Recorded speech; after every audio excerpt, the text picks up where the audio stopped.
Oke, saya Meli Eka Siwanti Nino menjelaskan tentang lingkup pembahasan dari tragedi Trisakti dalam perspektif demokrasi dan HAM.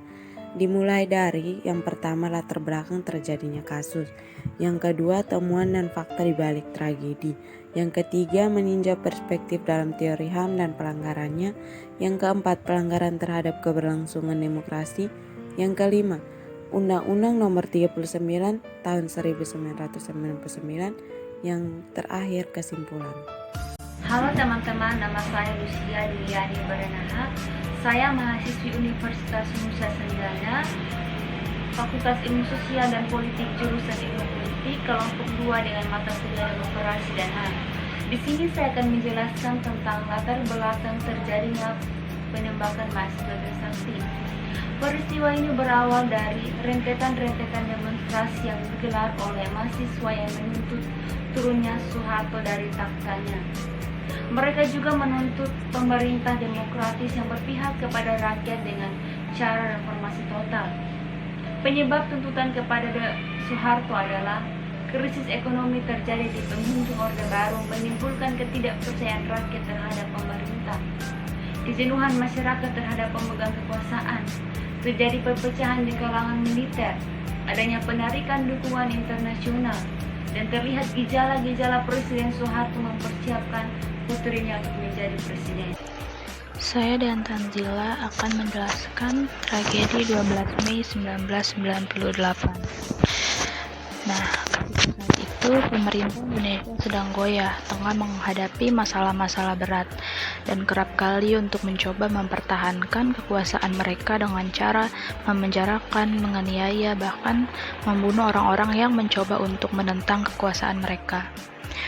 Lalu kondisi Indonesia pada saat itu yang tengah menghadapi masalah-masalah berat serta adanya kepentingan politik untuk mempertahankan kekuasaan sangat-sangat memungkinkan untuk terjadinya tindak kekerasan atau represivitas yang dilakukan oleh aparat, terus juga melakukan penganiayaan dan bahkan pembunuhan terhadap rakyat yang dianggap menentang kebijakan atau menyampaikan aspirasinya, pendapatnya melalui aksi demonstrasi.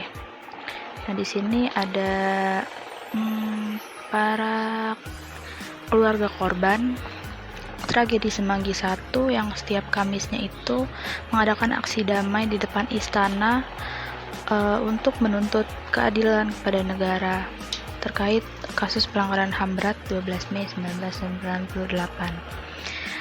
Tatkala kasus-kasus semacam itu memancing perhatian kita saat itu, mungkin kita akan melukiskannya sebagai pelanggaran hak asasi manusia. Nah, kasus ini jika ditinjau dari perspektif teori hak asasi manusia adalah sebagai berikut.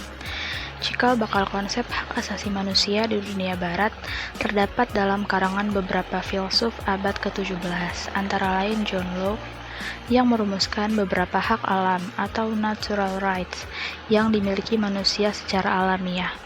Konsep ini bangkit kembali usai Perang Dunia II dengan dicanangkannya Deklarasi Universal Hak Asasi Manusia atau Universal Declaration of Human Rights pada tahun 1948 oleh negara-negara yang tergabung di dalam PBB. Hampir 20 tahun kemudian, deklarasi universal ini dijabarkan dalam perjanjian internasional, yaitu Kovenan Hak Sipil dan Politik dan Kovenan Internasional Hak Ekonomi, Sosial, dan Budaya pada tahun 1966. Di Eropa, proses standar setting antara negara Barat dan negara Timur diteruskannya dengan diterimanya Helsinki Accord pada tahun 1975. Saya Katrina Penegete. Di sini saya akan menjelaskan tentang hak asasi manusia menurut para filsuf dan cendekiawan. Yang pertama, menurut John Locke. Pada abad ke-17, John Locke berpendapat bahwa dalam keadaan alam bebas atau alamiah, manusia telah memiliki hak-hak alami yang disebutnya hak-hak kodrat, hak-hak dasar atau hak-hak asasi seperti hak untuk hidup, hak untuk kebebasan, dan hak kemerdekaan dan hak atas milik. Pada abad berikutnya dimotori oleh pemikiran Rousseau, hak-hak kodrat telah mulai dirasionalkan melalui konsep-konsep perjanjian masyarakat. Ciri-ciri khas dari hak asasi manusia pada masa ini ialah sekuler, universal, individual, demokratik, dan berkesan radikal. Kebebasan sipil dan hak untuk memiliki menjadi yang paling menonjol. Berikut menurut Jack Donnelly dalam Universal Human Rights in Theory and Practice. Ia menekankan bahwa umat manusia memiliki hak-hak dasar bukan atas dasar pemberian hukum, melainkan dimiliki secara kodrat karena martabatnya sebagai manusia.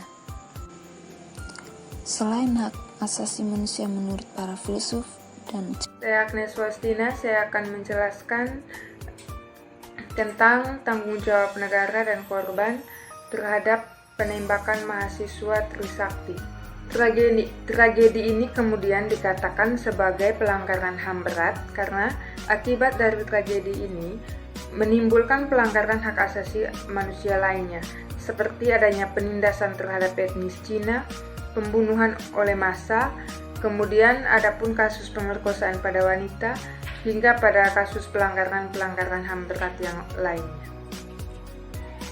Hak asasi manusia sendiri merupakan seperangkat hak yang melekat pada hakikat keberadaan manusia sebagai makhluk Tuhan yang Maha Esa dan merupakan anugerahnya yang wajib dihormati, dijunjung tinggi, dan dilindungi oleh negara, hukum, pemerintahan, dan setiap orang demi kehormatan serta perlindungan harkat dan martabat manusia. Ini terdapat dalam Undang-Undang Republik Indonesia Nomor 39 Tahun 1999, Bab 1, Pasal 1 Ayat 3. Berdasarkan yang tercantum pada Undang-Undang di kasus tragedi Trisakti 12 Mei 1998, jelas telah terjadi pelanggaran HAM berat bila kita semua melihat dari kacamata kejujuran dan hati nurani. Pengadilan HAM di Indonesia sebenarnya telah berdiri berdasarkan Undang-Undang Nomor 26 Tahun 2000, tetapi belum dapat mengusut tuntas pelanggaran-pelanggaran HAM berat yang terjadi di era Orde Baru maupun pada era reformasi sekarang ini. Padahal Undang-Undang Nomor 26 Tahun 2000 tersebut telah menerangkan dengan jelas setiap porsi tugas dan kewenangan aparatur negara yang melakukan penyelidikan, penyidikan, penuntutan, serta pengadilannya.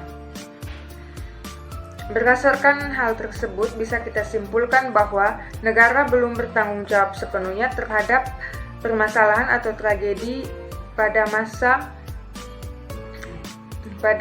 kejadian penembakan mahasiswa Trisakti maupun pada pelanggaran-pelanggaran HAM berat lainnya.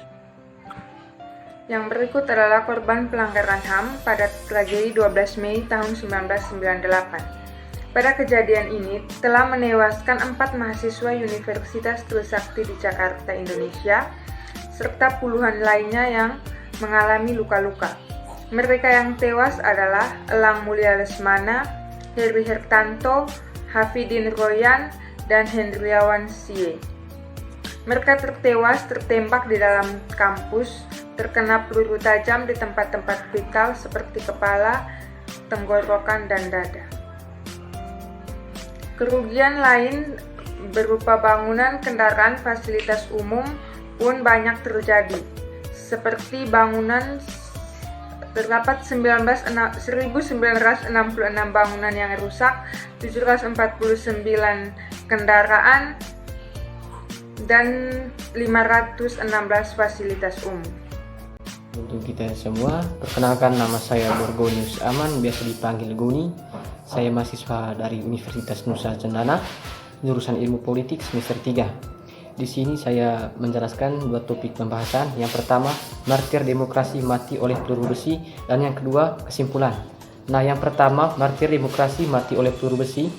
Penembakan yang dilakukan oleh aparat negara terhadap mahasiswa demonstran pada bulan Mei tahun 1998 sejatinya mengubur demokrasi secara hidup-hidup. Demikian sebagai sistem demokrasi pemerintahan Indonesia memberikan implikasi terhadap persamaan hak, kewajiban, dan perlakuannya yang sama bagi seluruh warga negaranya.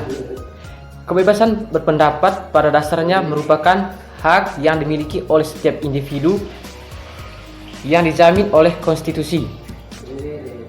Pasal 28 Undang-Undang Dasar 1945 menyatakan kemerdekaan berserikat dan berkumpul, mengeluarkan pikiran dengan lisan dan tulisan atau sebagainya. Kemudian ditetapkan dengan Undang-Undang Pasal 28E tahun 1945 ayat 3 menyatakan setiap orang berhak atas berserikat, berkumpul dengan mengeluarkan pendapat. Kesimpulan, para penganut HAM banyak yang secara pesimistis menganggap HAM sebuah kebenaran yang terbukti tidak pernah dapat diwujudkan. Namun kita mempunyai sikap optimis untuk dapat mewujudkan eksistensi HAM di Indonesia walaupun banyak tantangan dan hambatan. Terima kasih.